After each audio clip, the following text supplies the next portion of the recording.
Bonjour Josiane, tu vas Bonjour, bien? ça va bien, merci. Bon, je suis contente d'être avec toi aujourd'hui. Écoute, je te remercie d'avoir accepté l'invitation de Jean-Louis Mousseau pour son magazine Le ciel peut attendre. Ça nous fait plaisir de t'avoir cet après-midi avec nous. Donc, je vais commencer par une question très très simple. Hein. On va commencer, je vais te laisser le champ libre. Je vais te demander en fait de nous raconter un petit peu ton parcours. Donc, je te laisse y aller. Alors, mon parcours pour me rendre à la boîte à souvenirs, c'est un parcours personnel et professionnel assez atypique, mais en bref, ce qui a nourri ce projet-là, c'est trois grandes sphères. D'abord, parce que j'ai toujours été plongée au cœur des gens. Je suis plongée au cœur des gens depuis longtemps parce que depuis que j'ai l'âge de 14 ans que je travaille avec le public, puis par diverses expériences professionnelles, j'ai travaillé avec des gens de l'âge de 3 ans jusqu'à 103 ans, ce qui m'a nourri en histoire, en anecdotes, en expériences humaines, ce qui a fait en moi que je suis très, très sensible à l'écoute des gens. Au niveau académique et professionnel, j'ai fait une maîtrise en santé vieillissement, en gérontologie, ce qui m'a amené à travailler en recherche avec des chercheurs, en participation sociale sur le vieillissement actif, sur la qualité de vie.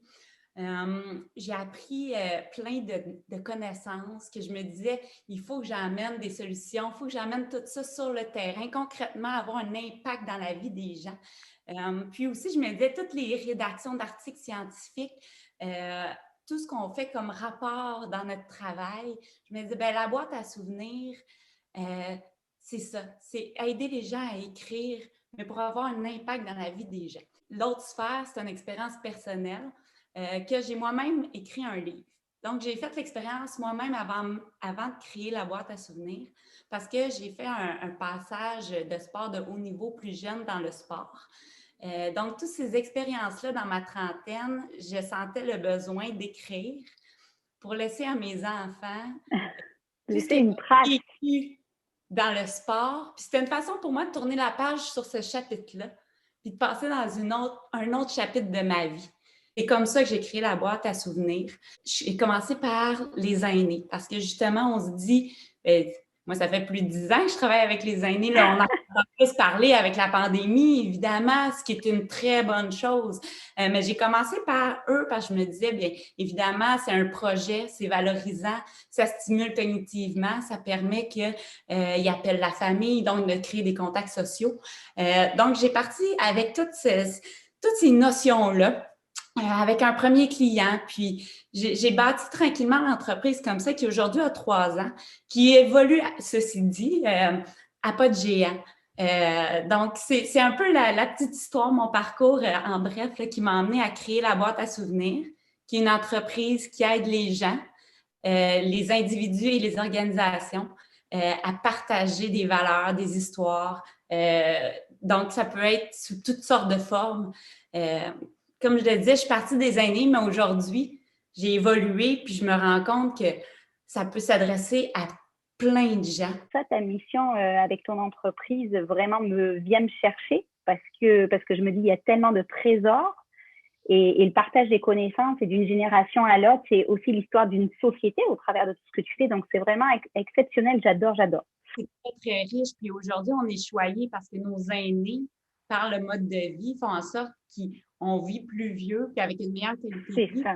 Aujourd'hui, on connaît nos grands-parents, on connaît nos arrière-grands-parents qui, eux, ils ont vécu le plus de choses dans 100 ans. La société a tellement évolué, elle Elle a a tellement tellement changé, oui. elle a changé. Donc, ils sont la voix du Québec. Puis effectivement, je vais juste vous donner une petite anecdote, mais je suis choyée d'être aux premières loges de toutes ces histoires-là. Puis les gens, au début, ils pensent qu'ils n'ont rien à raconter.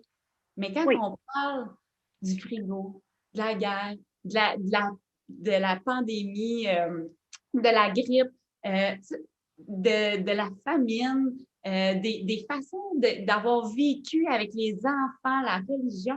C'est incroyable comment nous, on peut remettre des petites choses de notre vie qu'on voit des fois comme une montagne en perspective par ce oui. qui s'est passé, mais comment les gens ont vécu à travers ça. Alors, c'est pas juste les faits, mais c'est toutes les émotions qu'on capte. Par contre, Josiane, est-ce que tu peux me dire, par simple curiosité, comment tu t'y prends? Quel est le processus? Quelqu'un qui voudrait revenir vers toi, il s'approche comment de toi? Bien, en fait, on peut me contacter là, par le site internet de www.boîteasouvenir avec un s.ca. Il y a les coordonnées info@commercial-boîteasouvenir.com puis .ca, pardon. Puis il y a les coordonnées sur le Facebook également, dans lequel j'essaie de partager aussi là, ce qu'on vit à travers les gens et les organisations. Puis comment ça fonctionne? Écoutez, par le fait que je suis extrêmement créative, je m'adapte, puis j'innove constamment. Je suis constamment en mode création, mode solution. Il y a certaines personnes qui aiment écrire. Alors, des fois, on les accompagne, juste un coup de téléphone, puis ça débloque. Parfois, il y en a d'autres qui aiment mieux raconter. Alors, on fait des entrevues, puis on écrit, mais avec leur voix. Je te posais la question, justement, comment ça se passe en ce moment? Et ça va, sincèrement, je pense que pour ce type de projet-là, c'est tellement un bon moment. Les gens prennent le temps de faire une introspection, prennent le temps de mettre sur papier, par écrit. Il y en a certains qui vont écrire à la main, puis qui vont nous envoyer ça par la poste, puis nous, on va les aider à taper. Il y en a d'autres qui vont nous raconter par téléphone, par FaceTime. D'autres vont nous envoyer des photos par la poste. Tout est possible, là. Donc, on trouve les solutions en ce moment, puis les choses avancent. Les aînés écrivent, les gens, ils ont plein de projets, puis ça les anime. C'est super beau, là. Et combien de temps il faut à peu près pour faire ce genre de projet? Je me déciderai demain, je t'appellerai pour te dire, OK, Josiane, je veux partir avec toi faire ce projet-là. Combien de temps ça demande? Mais ça demande quand même pas mal de temps. Il faut prévoir là, 1 an. Donc, si on veut offrir, par exemple, un livre en cadeau à Noël prochain, 2021, c'est le temps de commencer à téléphoner, à prendre des renseignements, puis à commencer le projet, que ce soit pour les individus ou les organisations. Ça prend 1 an pour avoir le temps de mûrir, faire des échanges, puis faire évoluer le projet jusqu'à l'impression ou la mise en ligne. Écoute, Josiane, je te remercie de nous avoir présenté ton entreprise. Bien évidemment, on va mettre toutes les informations sur le magazine Le ciel peut attendre. Et puis, écoute, je te remercie encore une fois vraiment de cette entrevue rapide, mais au moins, on sait tout ce que tu fais, puis vraiment encore une belle mission, donc je te félicite. Merci à vous. Je te remercie, Josiane. Belle journée.